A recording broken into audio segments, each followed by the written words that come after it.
if you had a piercing, what would you pierce?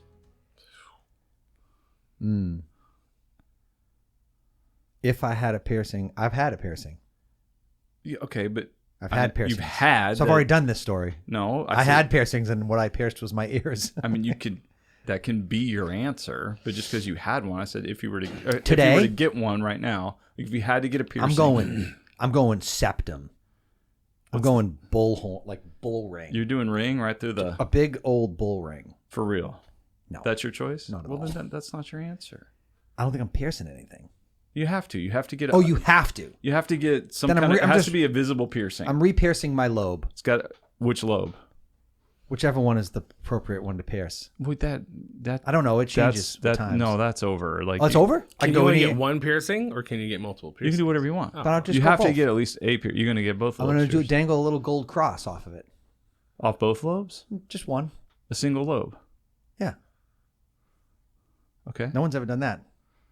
All right. Dan? It's not going to be a gold cross, but go ahead. I think I'm...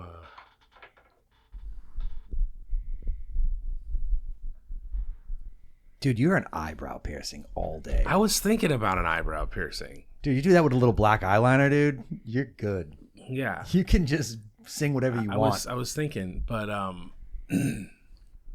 don't know about that. You don't have to do it. You get to for the sake of the exercise. I'm going to go with eyebrow piercing. Well, that was my answer. A tight loop. Yeah. Right there.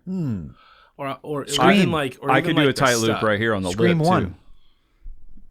Was the dude that was in Scream? I don't know. That had the eyebrow piercing. I don't know. I wouldn't remember that. He was like, oh, like right on, dude. Like he had that kind of dude thing. He was also, I think he played the guy in Scooby Doo. Is your camera? Your camera's not great. There you go. There you are. Did he play Shaggy in Scooby Doo? Yeah, he played Matthew Shags. Lillard. Yeah, I got you. He was the eyebrow guy. Do a little eyebrow with a little fluorescent green attachment up there, so that I don't need that. Oh, so you can glow in the dark. I don't want that. No, I don't need. You're like, I already glow. I in need the no dark. adornments on my piercing. Oh, just so we going stainless? Yeah, totally. I'm going to go fishing lure. That's my Oh, piercing. dude, for sure. I see that. Snagged. Just a hook. I've just been snagged. I say just a hook, and you can also hang lures off of Just it. lures. It's almost like a charm bracelet for your eye. This is a spinner bait. But you've hanging had from your my ears brow. pierced. I have. I pierced my own ear when I was 13 with a oversized croquet needle because I was just Crochet. No, let it go. That was awesome. Let it be trying to croquet. figure out- Have you not Just let it played be yard croquet. games? Just let it be croquet. Yes. What is a croquet? Don't needle? ruin it. Oh man. The croquet. So you know the things The that wickets. the wickets. You took the wickets Oh, and you pierced your ear with a Yes. with a wicket. With a wicket piercing, dude. It was wicked hard. I was totally okay with that. I know. No, With it just being like, It was Basically, it was a crochet needle. Is what I was trying to say. it's like asking a person on the street, like, "Hey, do you know what country?" And then they give some bizarre some answer. They're random. Like, You're yeah. right. How many states are in the United States? give- 72. Yes, Exactly. And then just move on to another question. Like, no one's- when you no said one's croquet, wrong. I was Yeah. like, It was a croquet. yeah, needle. man. And did you ever have piercings? No. No, me neither. No piercings, no tattoos. Oh, I got the tat. Singular. I'm one of those people. One tattoo. I'm just making the one and blank done. canvas. I'm making the canvas cool again. Yeah. Well, I know I had. And I'm not allowed to. I think where I landed on that was, if I go 2, that's a gateway. I'm going 10. Yeah, because I even thought like, Tattoo wise? yeah, because If you get 2, you're going. I'll probably all in because I was like, at one point I was like, it would be cool to do like a tattoo for each book I've written, A mural. A sleeve. which would end up being like probably 2. Neck. It'd be a lot. I want the Neck. bear I on want your the back. neck. That's some, You just take your shirt off and it's just the bear. Neck with tattoo his feathers. all the way down. There's some. I'm saying there's some cool stuff. Like, dude, I've done some, and not even necessarily the book covers, but just something that represented each book. Light yourself on fire. You have like a flame up going up your cool leg. Well, wait. I would go. No, The prayers of a reluctant saint album cover. Is that what is that again? It's not the bear with the the crown bees. on it. No, that's the bear with the Yeah, hood, dude, that's a whole face tat. the monk hood. Oh, right. Yeah, you just I tat the don't bear know on why your I thought it face. was a crown for a moment there.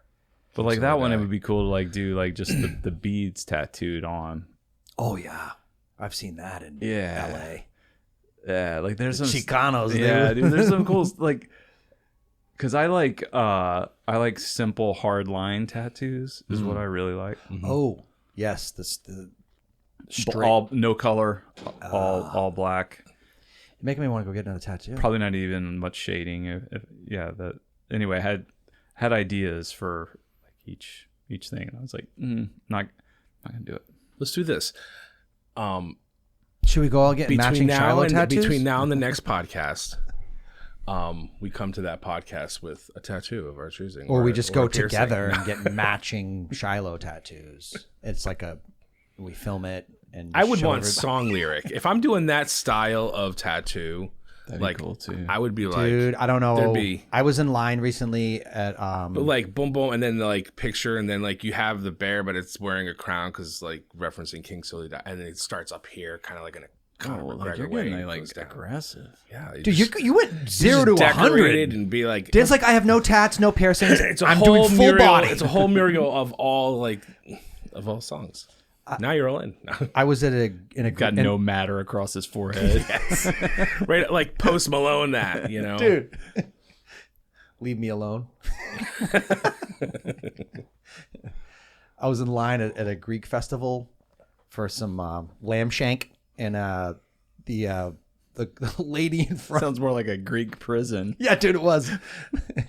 Oh, we weren't eating. a weapon. We were surviving, but there was a woman in front of us, whatever, and she had it looked like the Declaration of Independence. Like it was line after line of content on her back. She just had a dress on, like a sundress, and I'm standing there, and I'm like, this happened. You tried to read it. Trying to read it, but this looked like when you Put wrote your readers on. when you wrote on the napkin. When you wrote on the napkin, and then, Hold still. I'm like my monocle. I'm like when you write on a napkin and it gets a little wet, and then the ink just bleeds. Yeah, and you so- can't really read it, but you're kind of. That's what had happened, and it was all this stuff about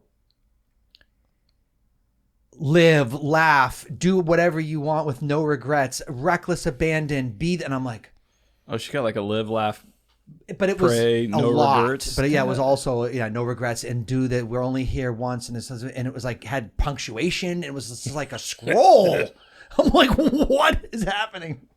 I don't think I'd ever do that. Did you ask her if she lost a bet? I didn't. She was with her family. I was just like, this is probably hard enough. I don't want to. Do you all have this same tattoo on your? Have you thought of This is a touching this family- up? It's bleeding. I'm still picturing a lamp. You go like this, Trying to. rub it out. Oh, it's actually real. I thought it was just Mark. Oh, it was just like. What are you doing? Still picturing like a sheep prison where you got this one lamb who's got a little shank. Yeah, that's lamb shank. You ever experienced a lamb shank? Just this tiny little furry lamb just trying to skew you. Don't with his mess own... with Lambikin Skywalker over there. Lambikin He'll shank you. Skywalker. Tried to work me over with his shin bone.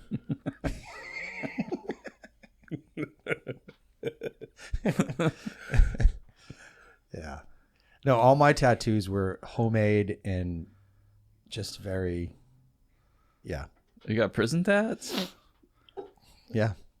Never been to prison, but yeah. Oh. I tatted my knuckles when I was a kid. And then I names and then I never did tattoos again. I was like, oh. Okay. You saw a professional. I did. Actually, you know what? I saw a professional. I have a professional one here. When I was 29, I was like, it's time. I'm probably going to be 30. I need to get a professional one. And then I did just the worst thing I could think of. Just a cross. Pain level. What's the pain level from 1 to 10 on a tattoo? I had needle? none personally, but Okay. Yeah, it Did didn't you hurt have my shoulder. anesthesia first? Like they put you under? no, or- I'm just like it. No, depends where you get it. Yeah. Okay. Yeah, I'm a fleshy part of my forearm. So I Oh, okay. don't think it's a particularly painful area. Shoulder it doesn't really hurt. That's pretty standard. I mean, you feel it. I don't remember. Yeah. Yeah, I think it was at a time where I was like, if I'm going to get a tattoo intentionally with everybody I'm surrounded by. Did you get some accidental tattoos? Oh, yeah. Yeah, look at my shoulder. It's this one. Names. That's accidental. That was an accident? Like you fell into a tattoo needle? My Like, name is on my shoulder. I don't want to know. Okay. You asked. This will forever be my name. Well, it was just me and a buddy experimenting. Like, how does this work? And then it was like my name, and he did a great job. And then I went to do his name, and he's like, stop, it looks like Mickey Mouse ears. And so now we just had Mickey Mouse ears on his shoulder. And What's mine say? Dude. What's mine say? Sweet. Well, his first letter of his name was a D. So I tried to write a D in cursive, and it turned into Mickey Mouse ears. So that's what he got. All right. So we've got no tattoos or piercing, and you've actually tattooed somebody. Tragedy, Okay, yeah. great. Yeah, and had a piercing with a croquet needle. I want to live that life. Yeah, more of that. I was missing out, man. Yeah. That'd be a funny sitcom, like Lucas's childhood. Oh, dude, that would be. Would it be That would be a animated? dramedy. Would it be animated or would it be? Oh, I can go Like either live. way. But yeah. No, it'd be literally me playing myself today. It would just be me. I'd have a beard and a mustache. It'd just be me playing my younger self. Did you get the lamb shank? I don't know what on. The lamb shank? Yeah. Oh, and after I read the mural? Yeah. Did you end up getting it? So the crazy thing is that mural, because it was just like, do what you feel with reckless abandon, gaze at the stars, eat lamb shank under moonlight. It was like all this, tips for life. I was going to get the chicken skewer, and she's in front of me, and she got the shank, and I was like, dang, that looks like good shank. And you're at a Greek festival. What are the Greeks gonna do better than a lamb shank? Baklava? Probably. Right? So yes, I got the shank because I was like, this lady has just told me what I need to do. She said, live in the moment. Ma'am, you do make good choices. Ma'am, seriously. And it was good You shank. can make good choices. It was great. No regrets. I was like, I'm eating it and going, I'm so glad I didn't get the chicken skewer. Like, you don't go to a Greek festival and get a chicken skewer. Like, I don't know. I'm looking. Can I get both? I want to try both. yes, absolutely. Yeah, you like to try. Yeah. I can see one thing I would go- be in this scenario. I would be with Michelle. Michelle would be like, "Hey, why don't you get the lamb shank and I'll get the chicken skewer, and then we can share." I'm like, "Yeah, that's." What Ange got the magical plate, which it had like the feta and the grape leaves and the different sausage. The Greek sausages. Apparently, Greeks make sausage. And I had the shank. She didn't say feed me grapes. No, Aurelius Maxus. it was one of those happy accidents. You're just driving in a new town and you see Greek festival. You're like, oh, yeah. It was at a Greek church. They had a full commercial kitchen. It looked like a restaurant in there. Were there togas and everything? Like, what do the Greeks wear? Isn't that right? So the Greek Was it like all out like that? Or was it just like no an assembly of I don't know if it's Greek a pastor cultured people or a priest in the Greek Orthodoxy. I think it's a priest. Really, really big guy, like tall guy, maybe 6'6", 6'7", whatever. And he had on, the Greek traditional robe. And he was just coming out into the area, the common area where people from all over the community are eating shank and whatnot. And he's going, I'm going to do tours of the church if anybody wants to come. And so people would, leave their food and go follow him. And he would give them a tour of the church. They couldn't bring their food. I'm out. I did, yeah. Not really. No.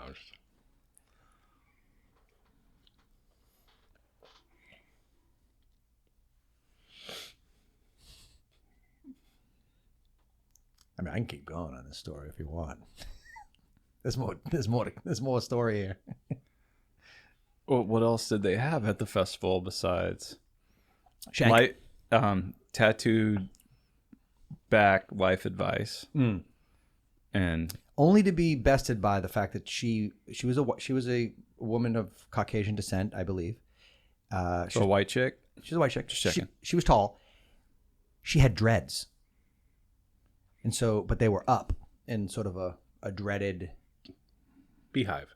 the beehive, right? To allow all those around to be able to read. Well, yeah, you don't want to hide that. Yeah, you don't you wanna hide kind of got good advice. You want to share that. Yeah, sure. Exactly. Yeah. Yeah. I'm a fan of the dreads. I am too. I really am. I think they're great. I've had I 'em. understand that like it can be considered cultural appropriation. I'm sensitive to that and understand whatever. Like I'm not gonna get the dreads, but I think they look cool. I think they look cool. I've had them. If I had the hair, Yeah, I'd probably- you have to yeah, I'd intentionally probably make try them. it. Yeah, You know, no, right, yeah. there's wax involved. Yeah, you and don't. There's maintenance. How are you gonna get an accidental? Yeah, You could just not wash your I hair. guess for your whole life. Maybe. Just don't Your whole wash and life, and grow. then, Like like, a lot of the white put it guys that in have the dreads just mud. don't wash and they and then just- put it in puddles and puddles of mud. Clearly, you've never had dreads. I haven't. There's maintenance. I did it as just a fun thing before I cut because I had really long hair and I'm like I want to experience this before I cut my hair and then I cut it off. And I was a worship pastor at the time, so it wasn't a good look for me at that point in life. No. Well, it's just a lot of questions, Beg to differ. and I'd already got a cross tattoo. There was a lot going on. I was. The cross tattoo seems like on brand for a worship leader. No. It's That and a Bass Pro hat. It's sort of like we're gonna question you about the tattoo, but at least it's a cross. At least you didn't get something that had significant meaning in your life beyond what we all can agree matters. So Your there was name. a little bit of that. Yeah, my name on In the. the yes. So I did have my name, and then later on I put my wife's name above Wait, it. isn't your cross like up on your shoulder? Yeah. Were you going sleeveless when you're that might have been the bigger issue. We got like a fishnet tank. What are you doing? Yes, not fishnet, but a fishnet. It was half. It was a half. It was down here. It was a short 3/4. sleeve. It was 3/4. Yeah, I wanted to at least cover the bicep area, but it was still visible through the fishnet. Checks out. It was clear that it wasn't just skin under there. I was like, what? And then you had to lift it and talk about it. All right.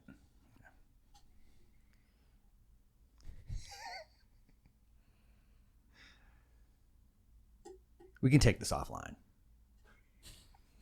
Thanks. That's what I did want to do. I want to have this conversation not on camera. Again. Right. That's why I was figuring. Like, I know there's more to say. Probably more questions. So many. Just Yeah. deep. Yeah. Well, when did you get your tattoo? Is it after your book? That was before I wrote Pray for One for sure. Okay. You got it before you even moved here. Yeah. Oh, so this is Teja? Yeah. 2007 maybe. Okay. So Pray for One was long before it was a book. Was it a revelation? Was it a No, when I started a church called Compass Christian Church in Texas. We started praying for one. I believe the first time was first Sunday in January of 2005. so sort of like a sermon? It came out of a sermon? It was a series we It was a did series. called Pray for One. I'm sorry, I'm looking that way because those are the program covers from I have it on the wall framed. Oh, yeah. All the bulletin covers from our first year, and I'm looking at the first time Pray for One was preached. It's up there. January 14th, 2005. 2005. Wow. So it was, the week before. It'd be the 6th. Or the 7th. January 7th, 2005. That's the first time it was preached. January 7, 2005. Yeah. And so 2007, I think, is when I got that tattoo. So 2005, it was like we're going into January on our new message series is Pray for One. And then out of that kind We're of... going to ask God, please give me one person to share your love with. Yeah. So we started praying it. And never stopped. 21 years later. Still works, ironically.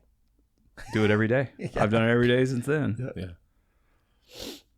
When you came here, it was in the,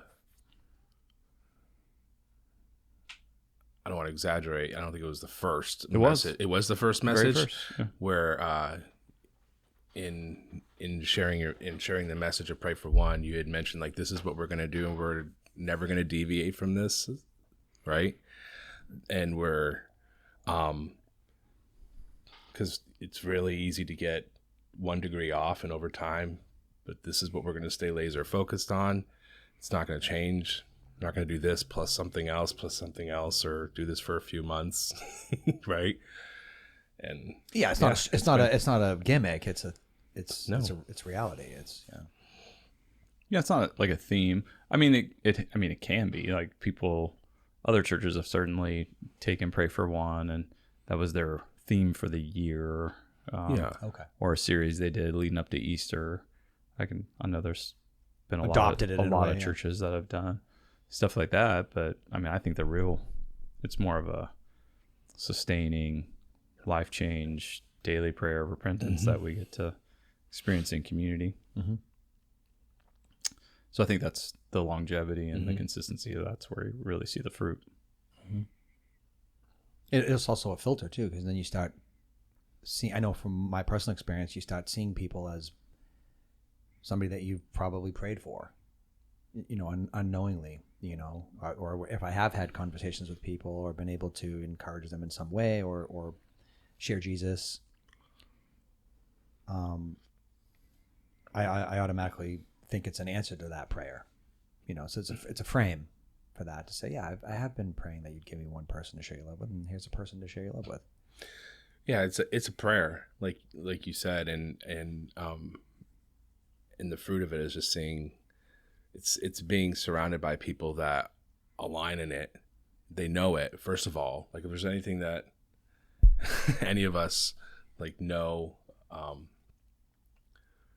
is that in Praying for One, God's going to say yes, and so when we get after it, we see the kingdom grow. I remember, but in looking at it as a series or a program or whatever, I was reminded of a trip we took. One of the other pastors here and I took. It was for the college fair, and the morning started off with all of the different church leaders that were there in a part of this fair. We would have a breakfast together. They hosted us for breakfast, and we got to sit with whoever we wanted and stuff. It was really kind of loose. And so our other pastor and I, we sat at this table, and these couple guys sat down with us, like, hey, what church are you from? Oh, we're from this church. Yeah. And they're like, oh, we're just so excited about this discipleship program that we're doing, where people can learn about this for these many weeks and this for this many weeks, and they're explaining their discipleship program. And then he said, oh, what's your guys' discipleship program at your church?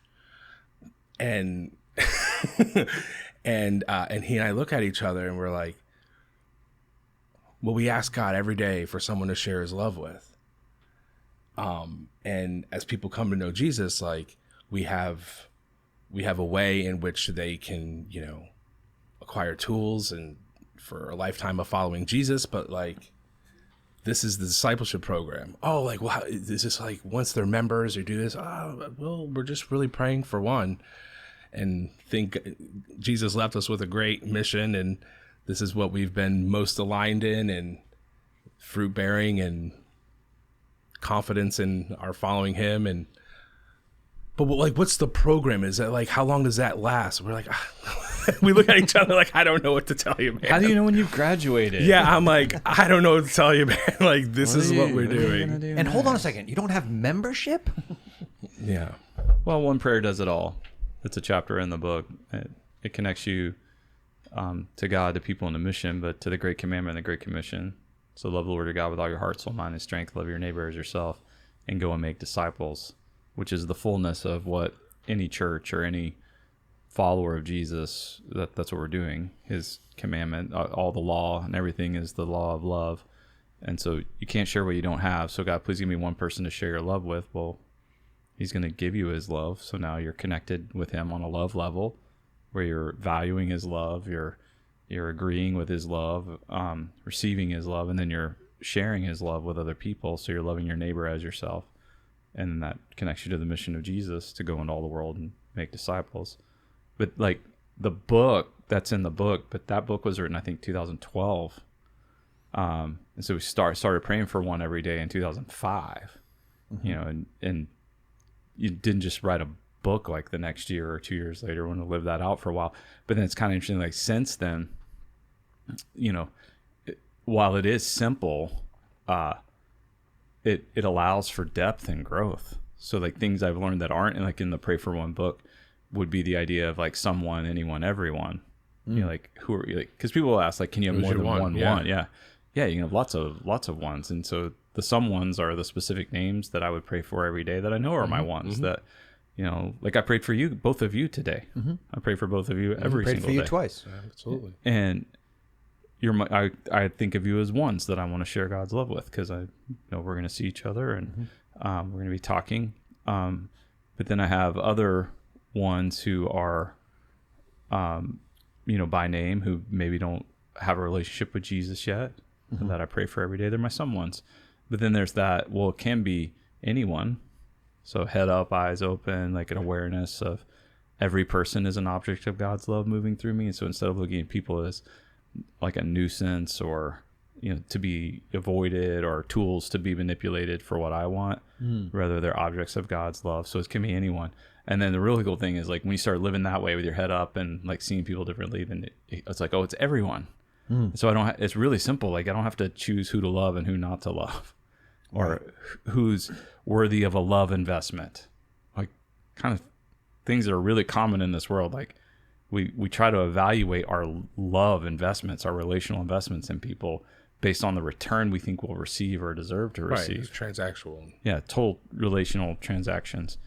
And God's just not that way. And his love's not that way. And so just complete, utter worldview transformation, which is repentance. And yeah, so in whatever it's been, you know, it's been over 20 years now for sure of praying that every day. Definitely have not grown weary of what that produces.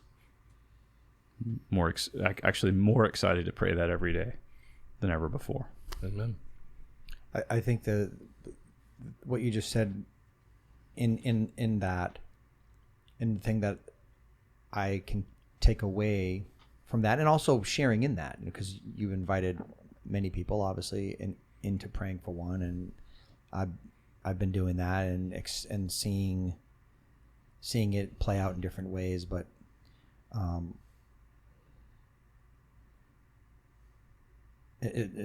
was going to say one thing, and then my mind just jumped to something else. Even my son, who's 17, inviting him into that, and I get a text message from him like maybe 2-3 weeks ago, and he goes, "Hey, Dad, I prayed for one person to share God's love with today, and it really worked." And I was like, "Yeah." And a part of me was like, wanted to rejoice with him in that, but it was also just, I also wanted to, when he said it really worked, I wanted to say, "Yeah." I didn't want to go, "Oh, what? Wow. No way," because yes, it does work. And I wanted to just validate in him, like, yeah, you prayed, God heard you, and he answered the prayer, you know? And, yeah. And I've seen that lived out for myself too. But you said something that just, it jumped out of me. The thought flew out of my head, but something you just said literally is the whole, that'll come back to me. Anyways. I lost it. Was really impactful. Thanks. It was. More coffee. You said something that changed my life. Can't remember what it was. What you just said rocked my world. It actually made my mind go blank. I do have that effect. A lot of times when I'm talking to people, they totally space out. Like, Yeah. Eyes glaze over. Come back. I know when somebody says, I prayed for one and it really worked, you know, usually like in that one, I'm like, "Ooh, tell me about your experience," or, you know, share, let me hear what happened, you know, like, and get to hear that. But I've also had people say, "I prayed for one and it didn't work." And so I'm usually there, I'm like, oh, tell me more about that.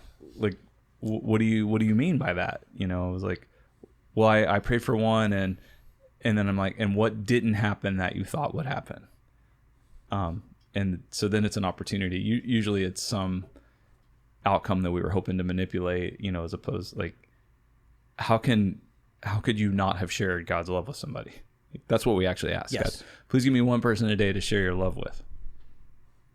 So, I mean, it is possible that you didn't share God's love with somebody that maybe shared a transactional love, a temporary love, a love, you know, that's full of fear, or a love that, you know, has strings attached, you know, conditional love, you know, human love. And and we tried that, and that didn't really, that's not God's love. God's love's really different than that. So God's love is, it works in the sense of you're sharing his love, not in any other thing that we're trying to produce or manipulate. But that's really freeing and empowering, and takes away so much of that stress of trying to control. That was what I was going to say. It was the love without partiality, which is the God love. You said, like, head up, and now you can start loving people with God's love, which is not based or not predicated on, you know, what is this person going to do for me? You know, what's the relational dynamic? You're now you're allowing yourself to be the conduit of an unconditional sort of love, not a I accept everything about you and you can do whatever you know, not a life without boundaries. I don't think that's what you're saying, but I think what you're saying is, like, it's the God love where there's not going to be a list of what qualifies you for my love. Well, what you do or don't do doesn't change God's love. Correct. Yeah. I think in the midst of being aware that both exist, choosing God's love. You know what I'm saying? Yep. It where this is what I'm thinking, or this is what I think, you know, is love, or what have you, or even just choosing yourself, or, all right, Lord, what would you have me to do? And so sharing God's love is often I don't want to use that word. Sharing God's love is obedience. First to him, in choosing him in your heart, and then that would be the overflow that comes out of, like, okay, I am not compelled, interested, or even wanting to do to approach this person, situation in the way that I want to. It's like, but I know of your love because I know of you, Lord. I know of your word, and I know what you would have me to do here. So I'm undeniably going to acknowledge what you're calling me to do and be obedient and express it in that way. I've heard people mention praying for one in many different ways too, right? So, you know, sharing the gospel with somebody. Yes, that's a way. That's a way, you know. But what I know is of God's love, like you said, you can't share what you don't have. And so what I have in God's love is my life to return that love. And in doing that, I'm really, my worshipful act from the inside out, which is what he measures when he measures a life and a heart of worship, is obedience. Out of gratitude. Yes, I know you're love to do this. Wow. Okay. That was so much better for you, for them, for me. Like, great. I think that's a good point. And I think I struggle to pray that prayer authentically if I'm not loving myself either with God's love. Does that make sense? For me, what I would say is, like, if I'm going, God, give me one person to share your love with, and I'm in myself not willing to receive God's love unto me, meaning, like, no matter who I am, what I've done, where all that, like, I'm not loving me, and I'm not drifting off into, like, self-love is the pinnacle of all things, but it's like we need to love our neighbor as we love ourselves. And if I'm not allowing God's love to be in me, for me, to me, what love am I even conduiting? I'm then becoming a conduit of something that is just flowing through me, but not living in me. No, right? If you don't value God's love enough to apply it to self, how are you going to apply God's love to any other relationship? That's what I'm saying. Yeah. how would they be worthy of it and not you?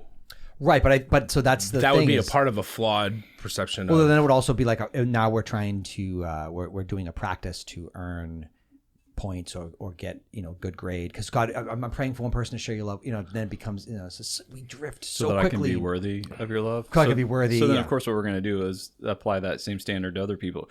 We're going to do it. I know. We're going to end up applying the same standard to other people and be like, well, you're not worthy of God's love, just like I'm not worthy. I know. Which is what we do. That's what that is the kind of the way of the world, and that's why you end up going, well, these people are. I mean, we say the stupid things like, well, they're pure evil. Right. They're evil. Those are evil people. Yeah. Those are the evil people. And I'm like, and I promise, like anybody who's listening, they're going, well, there's evil people. Yeah, we're all freaking evil. Yeah. Like that's kind of the whole point. Give this man. None of us are worthy. None of us deserve it. That's the whole point. But as soon as you start with this, those are the good. Evil people. Yeah. Those people who do those evil things. Well, then, yeah, you already missed it. Here comes religion. Nobody wants to hear it. And they just keep perpetuating it, and they keep accepting it, and keep nodding and going, yeah. And I'm like, and I do want to swing back on a thing, because like we mentioned boundaries, and a lot of times we apply boundaries in the sense of I got to protect myself, and that it's really important to have boundaries, and boundaries are a way then of like punishing others. And I think that praying for one and loving people with God's love like He loves, boundaries and appropriate healthy boundaries are an expression of love. And so putting somebody in a position where they're continually harming and hurting and sinning and going against what God has for them and what His desire is, that's not love. Right. To do that, but to say, oh, you know what, that this isn't healthy for you, this isn't helpful for you, so I'm not gonna do that. That's an expression of love. So you're saying boundaries can be love? Yeah, like telling somebody no. Yeah, is like think. And people have this mindset though that if they're told no, you don't love them. Yeah, but there is a whole framework of thought in our world that's like you told me no, you don't love me. What? And you told me no, you're judging me. I told you no because the answer is no. Like, and because I do love you, and because this isn't okay or appropriate or what we're going to do here. So no it's God tells us no all the time, or a lot of the times, not all the time, that's it, but He tells us no often because He loves us. Yeah, it's like, well, God, if you loved me, you would give me more money. Well, why? How is that? How does that mean God would love you? Well, I need more money because I don't have enough money, and I'm very stressed out with my lack of money. I'm like, oh, okay, so you're stressed out with a little bit of money, so you want more, and you're worried about that, so you think God would give you more. Right. Because that's going to produce less stress. And we go, yes, of course. The problem is that I don't have enough. And if I had more, I won't be stressed or fixated on money. And then I'd be free to love Him more. I'm like, no, it doesn't work that way. Yeah, right. I know we think it does. And you're going to be the one exception. The one exception in all of humanity where it's going to be different. Right. Where more money is going to be less problems. And your life's going to be happier and better. No, man. Like if you're not faithful and peaceful with a little... What kind of horrible God would give you more? Yeah. He's going to say, no, trust me in this. Yeah. And you're trying to use one God to help you with your other God. Yeah. It's like you're using the God to serve the money God. Yeah. And then who's really God? Yeah. Not to get off into that particular topic, but like that boundaries and love expressions, we tend to weaponize love and use it to hurt people. Yeah. And God's not like that. And His love isn't like that. And so even as you think about boundaries, like some people be like, oh, if you're telling me no or you're setting in a boundary, that means you don't love me. And that is not true at all. They may not understand that, and that's okay. But if your heart is at peace with God and His love is in you and moving through you, then by all means, that's the way to go. And, let the chips fall or get lamb shanked. I don't know.